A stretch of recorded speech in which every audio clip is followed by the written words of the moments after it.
Bonjour à tous. Alors pour continuer ce sujet de l'amour du prochain, de l'amour chrétien, l'amour du Christ, je voudrais aujourd'hui évoquer le sujet de l'amour de sacrifice, qui est pour moi le véritable amour chrétien et qui fait la spécificité du christianisme, la spécificité du sacrifice du Christ par rapport aux autres sagesses, aux autres philosophies, aux autres religions, qui pour moi, cet amour chrétien n'a aucun équivalent avec l'amour qui est prêché dans certains autres milieux, certaines autres religions, certaines autres philosophies, sagesse, etc. C'est très important dans ce sujet global de l'amour du prochain, de l'amour chrétien, d'aborder ce sujet de l'amour de sacrifice. Vous avez vu ce que le Seigneur a été capable de faire pour nous, et il est clair que nous, l'amour chrétien, c'est pas un amour qu'on pourrait voir dans le monde, un amour de donner de l'argent pour une ONG, de faire des actes du quotidien. Au mieux, tout au mieux, cela, c'est des bonnes dispositions, des bonnes préparations, des choses qui nous préparent à sortir de notre égoïsme, etc. Au mieux, c'est cela. Ça n'a rien à voir, ce n'est pas un amour qui plaît au sens très fort du terme à Dieu. Ça peut être une bonne préparation, ça peut être une bonne prédisposition, mieux vaut faire un acte bon, on va dire, de charité pour quelqu'un que de faire du mal. Mais en soi, ce n'est pas ça l'amour chrétien, et ce n'est pas ça l'amour qui correspond à la volonté de Dieu. L'amour chrétien, l'amour qui correspond à la volonté de Dieu, c'est l'amour qui se donne jusqu'au bout. C'est l'amour de sacrifice. C'est l'amour qui va jusqu'à la croix, qui va jusqu'à donner sa vie pour les autres, qui va jusqu'à souffrir pour les autres, offrir des temps de prière très longs pour des âmes agonisantes, pour des âmes souffrantes, pour des âmes du purgatoire, qui va participer au dessein rédempteur du Christ. C'est celui-là le plus bel amour. C'est pas de donner 100 € par mois à telle ONG de gens que je n'ai pas en face de moi, qui habitent à 10 000 km d'ici et que je ne rencontrerai jamais d'ailleurs. Et puis au fond, ça me sert plutôt à me sentir être une bonne personne, à gonfler mon ego et mon orgueil plutôt que de faire quelque chose de fort et de bon et de beau pour le Christ et pour son œuvre rédemptrice et pour le salut des âmes. Parce que c'est cela l'amour chrétien. C'est donner sa vie pour ses amis. Et quand on dit donner sa vie, c'est pas forcément mourir. Donner sa vie pour quelqu'un, c'est donner ses souffrances au quotidien, c'est vivre pour le Seigneur, c'est vivre pour son prochain au sens ce prochain qui est au fond du trou, ce prochain qui est dans le désespoir, ce prochain qui n'arrive plus à avancer et qui trouve du réconfort en nous, un petit peu d'être des lumières pour le Christ, d'être des lumières pour notre prochain, de faire voir le Christ à travers nous. C'est ça l'amour chrétien, c'est ça l'amour chrétien, ça n'a rien à voir avec l'amour du monde. Que les choses soient claires dans cette série de vidéos que je fais sur l'amour du prochain et l'amour chrétien. Je ne parle pas dans ces vidéos d'un amour mondain, d'un amour humain. Là, je parle de l'amour chrétien, spécificité ultime du christianisme et de notre religion. D'ailleurs, dans le catholicisme, nous pensons que c'est la foi et les actes qui donnent le salut, c'est-à-dire que la foi, c'est la porte d'entrée. Les actes de charité mis en route par cette foi donnent le salut. Mais les actes mis en route par Dieu, c'est pas les actes du monde. C'est pas, comme je l'ai dit tout à l'heure, c'est une bonne chose que de donner une pièce à un sans-abri, etc. D'ailleurs, j'en ai parlé dans une vidéo, il n'y a pas de souci. Mais ce n'est pas ça l'amour chrétien, ce n'est pas des petites choses comme ça qui ne nous coûtent pas.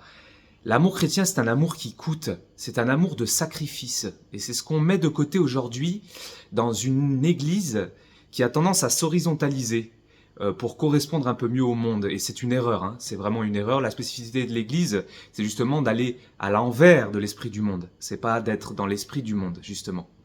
C'est d'aller à contre-pied de l'esprit du monde. C'est d'être un témoin jusqu'au péril de sa vie, jusqu'au péril même de ce que les autres pensent de nous.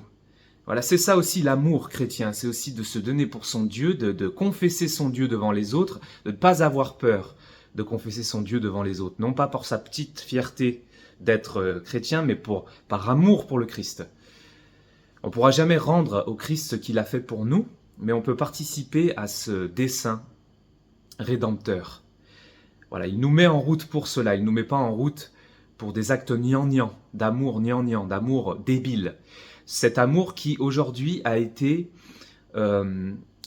vidé de son sens. Cette notion d'amour dans le monde a été totalement vidée de son sens. Ce n'est pas ça l'amour chrétien. Ce n'est pas cet amour vidé de son sens. L'amour chrétien, c'est un amour qui n'a pas de limite. C'est un amour qui dépasse tout, qui est mis en route par Dieu, qu'on ne peut pas ressentir par soi-même. C'est pas un amour humain, c'est un amour mis en route par Dieu. C'est Dieu qui donne sa grâce et qui nous aide à faire des actes que nous n'aurions jamais faits par nous-mêmes.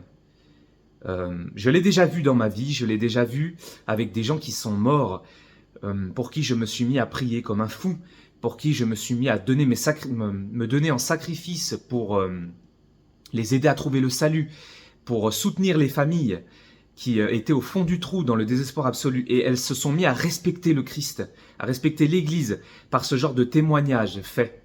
Et moi, je me suis mis à les aimer dans mon cœur d'un amour. Je comprenais même pas ce qui m'arrivait tellement j'arrivais à les aimer, tellement j'arrivais à me donner pour eux. L'amour chrétien, c'est celui qui...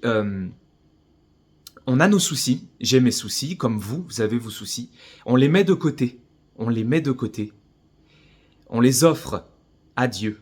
Chaque jour, nos contrariétés, nos souffrances, nos maladies, on les offre à Dieu. Et c'est le Seigneur qui prendra ces souffrances et qui va les transfigurer et qui va en faire des grâces pour notre prochain en premier lieu, mais aussi pour nous-mêmes. Il n'y a que Dieu qui est le magicien capable de transformer nos épreuves, nos difficultés, nos souffrances en de magnifiques grâces, en de magnifiques bénédictions pour nous et surtout pour notre prochain.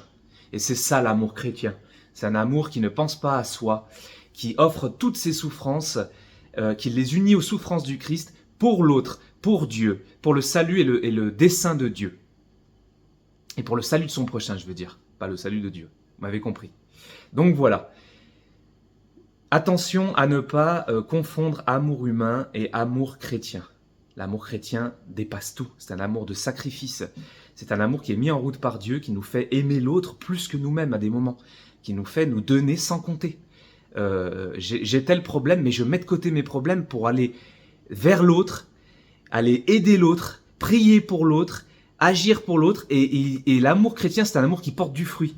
Vous délivrez l'autre d'une souffrance qu'il n'arrivait pas à se délivrer. Ça, c'est les fruits de l'amour chrétien. Quand on le vit vraiment et qu'on se donne vraiment, on délivre l'autre. On est délivrance, on est guérison pour son prochain. Et même celui qui est non chrétien. Et c'est comme ça que vous l'évangélisez aussi. C'est comme ça, c'est par ces témoignages d'amour, bien plus que des sacrifices, bien plus que des paroles, que des discours, que vous convertirez au Christ. Vous voyez ce que je veux dire ? C'est vraiment ça. On met de côté ses problèmes, on se donne pour l'autre. Et c'est un amour chrétien, c'est un amour qui est mis en route par le Christ et non pas un amour qui est mis en route par nous-mêmes, par nos propres forces. Et tout ça, ça se demande. Tout ça, ça se vit. Tout ça, ça se demande. C'est une grâce donnée par Dieu. Et c'est cela, pour moi, l'amour chrétien. Ça va beaucoup plus loin que l'amour gnangnan de ce monde ou même... juste d'aller dans le sens de notre prochain. Dans les autres sagesses ou d'autres religions, c'est plutôt ça, c'est plutôt ce côté « Oh, je veux jamais choquer, je vais toujours dans le sens de caresser l'autre. » Mais c'est pas ça l'amour chrétien, bien au contraire. L'amour chrétien va parfois en contradiction forte avec l'autre. C'est pour ça qu'il y a des martyrs, c'est pour ça qu'il y a des gens qui ont donné leur vie pour le Christ, qui n'ont pas renié le Christ même dans l'épreuve la plus terrible. C'est ça l'amour chrétien aussi. Il y a aussi de la vérité dans l'amour chrétien. C'est pas un amour au mépris de la vérité. C'est pas ce que j'ai déjà vu ailleurs, où on caresse toujours le prochain, on va toujours dans son sens. Non, non. L'amour chrétien, c'est un amour qui est basé sur la vérité du Christ, et ensuite, qui est mis en route par grâce de Dieu, et qui nous fait produire des choses qu'on n'aurait jamais produites par nous-mêmes, qui nous fait rencontrer des gens qu'on n'aurait jamais rencontrés par nous-mêmes, qui nous fait délivrer l'autre, guérir l'autre, qui convertit l'autre. Si c'est un amour juste de donner, de faire un sourire à quelqu'un, c'est des bonnes dispositions. Je vais d'ailleurs en parler, j'en ai peut-être même déjà parlé au moment où vous verrez cette vidéo. Mais c'est pas ça l'amour chrétien, ça c'est des bonnes prédispositions, des bonnes dispositions. L'amour chrétien, c'est ce dont je parle là, c'est le sacrifice. Le sacrifice pour Dieu et pour l'autre. Donner sa vie pour Dieu, c'est pas forcément mourir comme martyr, c'est au jour le jour. Je mets de côté mes petits dessins, je mets de côté mes rêves, les choses que j'avais prévues pour moi, et je dis au Seigneur, c'est toi qui sais, et moi je te suis, je te donne ma vie. Ça c'est l'amour chrétien aussi. Voilà. Donner sa vie à Dieu pour qu'il la transforme, pour qu'il nous transforme, et ensuite d'aller à la rencontre de notre prochain. Et c'est ça qui convertira. C'est cet amour chrétien qui va jusqu'au bout, qui donne sa vie pour l'autre, qui donne sa vie pour son Dieu, qui convertit concrètement. C'est un amour qui est fou aux yeux du monde. Fou, une folie pour le monde, un scandale. Mais c'est ça l'amour chrétien. Et ça va jusqu'à la contradiction. Souvent, on est en contradiction avec le monde. Mais portons cela avec fierté jusqu'au bout, parce que c'est le Christ qui nous envoie. Soyez bénis.